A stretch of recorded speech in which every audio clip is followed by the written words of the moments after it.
my time to just emphasize one or two things. First,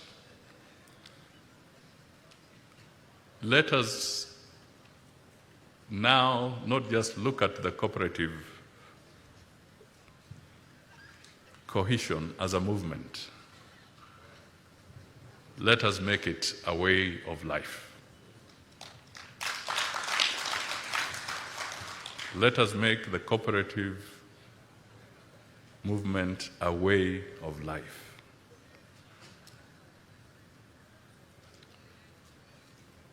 Let it become an economic religion.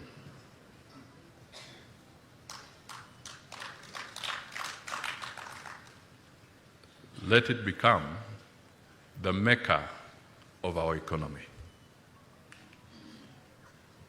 That is how strong we can make the cooperative movement. You all know you are called from time to time to go into Harambes. A more sustainable way is to make the cooperative movement a way of life. So this is so strong, and the power of aggregation is important. The second point I just want to emphasize is that Kenya is the #1 cooperative nation in the whole of the African continent. And #7 globally.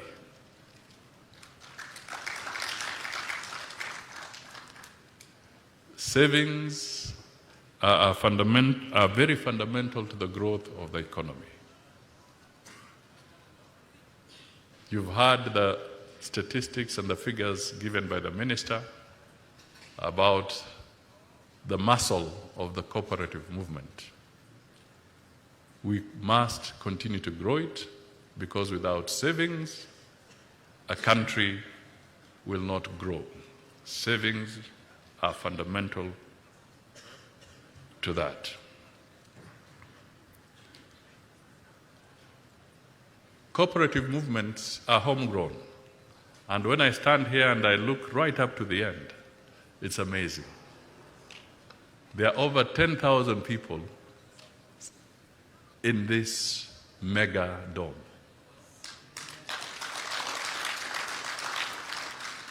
This speaks volumes to the whole agenda of the cooperative movement and how far it has gone throughout the economy. If we have a strong cooperative movement,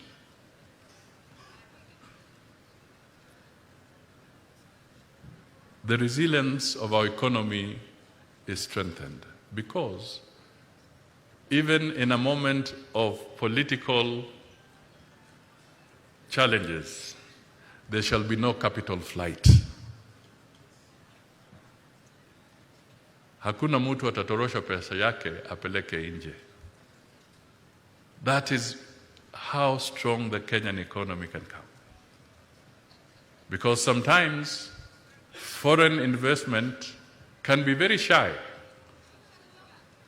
The moment Kenyans sneeze in the streets of Nairobi, some will engage in capital flight. But if we have a strong economy, a strong cooperative base, where the resources are homegrown and spread out of the country, then our economy will not be shaken when somebody sneezes in the streets of Nairobi. This is very important. Finally, I just want to underscore that through the cooperative movement, we can, and we have been doing, and we need to continue to enhance national integration and national cohesion.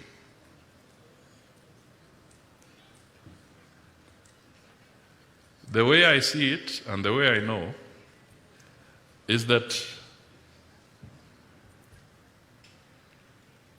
cooperators support each other. They guarantee each other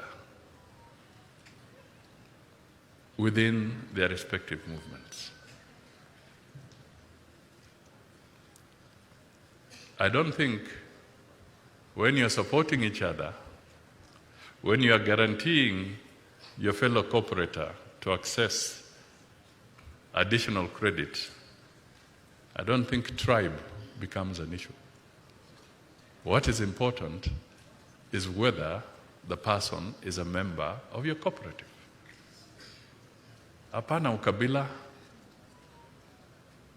Hiyo guarantee haijaandikwa ni ya Muluya ama ya Mukamba ama ya Mudigo. Hiyo guarantee ambayo unapeana ni kwa sababu wewe na mwenzako muko kwa cooperative moja na nyinyi wote mnaweka hapo pesa. So you support each other. National cohesion, national integration. This is what we need for the country. Basically, what I'm saying, capital does not have a tribe. It does not. Finally, peace, security, and stability.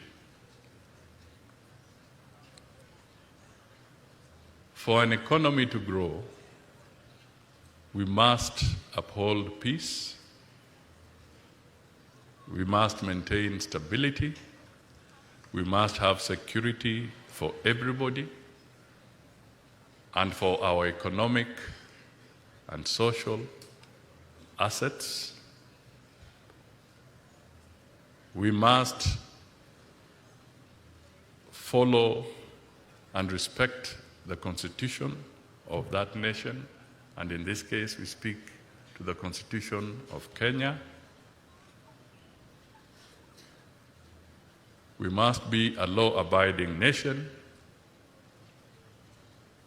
and when the late Kibaki took over as president, you will recollect one of his fundamental statements was a 3-word statement which became the headline. He simply said, "Obey the law." Obey the law. Go back into the archives, you will just find that headline. One response from Mzee Mwai Kibaki: obey the law. So I really want to appeal to all of us, those of us who are in public office, like myself, the citizen who gave us the opportunity through the ballot to serve. When we all go and look in a mirror in the morning, let us just remember to cite one thing: obey the law.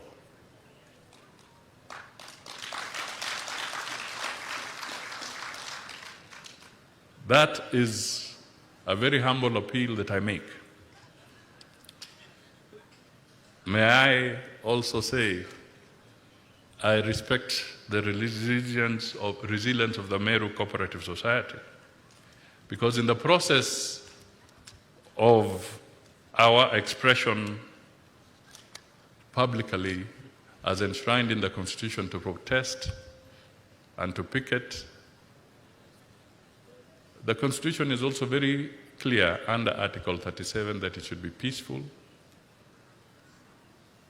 so that nobody is injured, no lives are lost, and no property is damaged.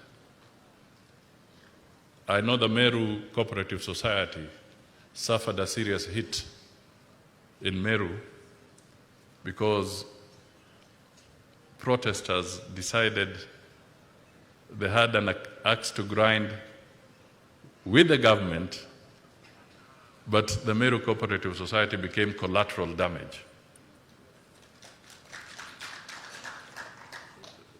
So let us ponder and reflect on some of our actions,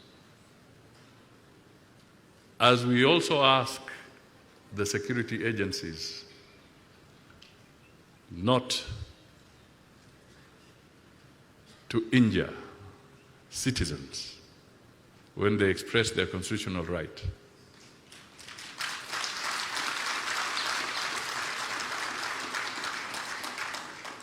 We also, in equal measure, request the citizens, when you protest, please also respect the rights of others.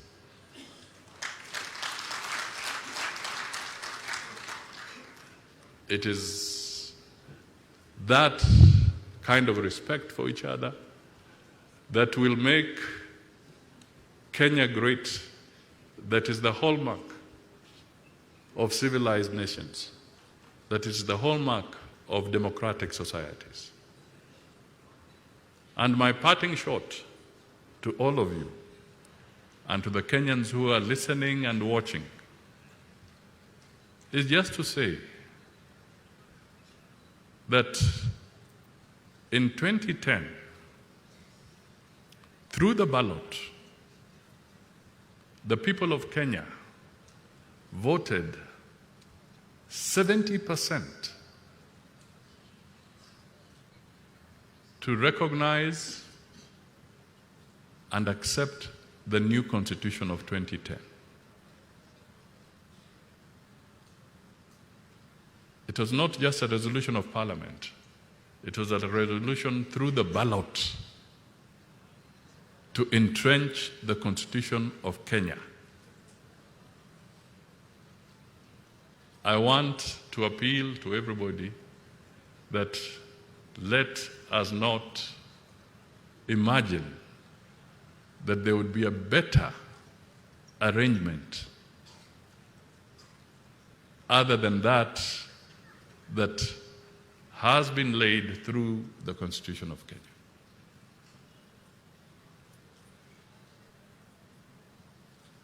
If we are unhappy, the process of changing a government constitutionally is through the ballot.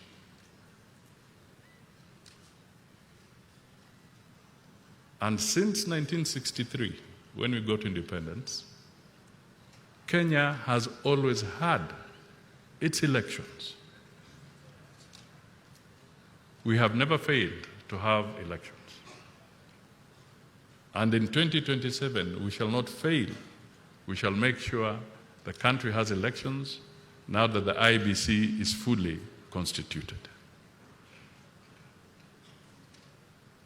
Over and above that, let me tell you that our Constitution predicts, it's predictable, it's written, when there shall be a moment to refresh the mandate or to renew the mandate or to change the mandate. It's known, it's guaranteed, it's in the Constitution. I want to remind Kenyans that where there is an unconstitutional regime,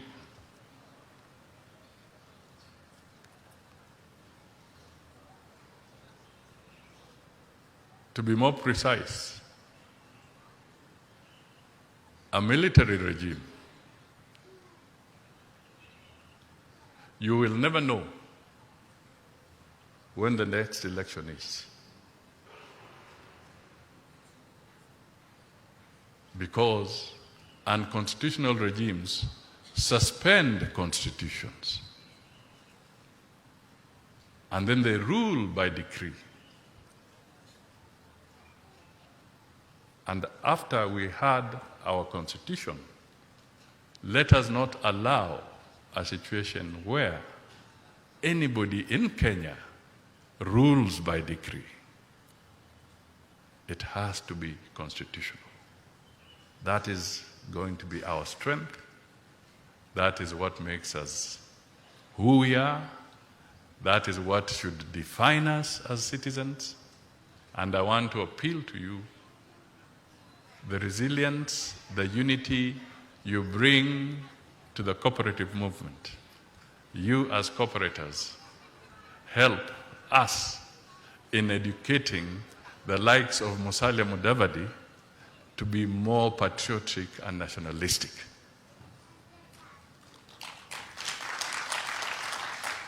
Help us to communicate to the millions of cooperators, 15 million I was told, to be the engines of change, the engines of growth, the engines of revival, but while respecting the constitutional framework that we have. This is where our respect and stability will be anchored. God bless you all. God bless the cooperative movement. And I salute you for what you are doing, what you continue to do, and the future of Kenya is bright with a strong cooperative movement. Asanteni sana. Mungu awabariki.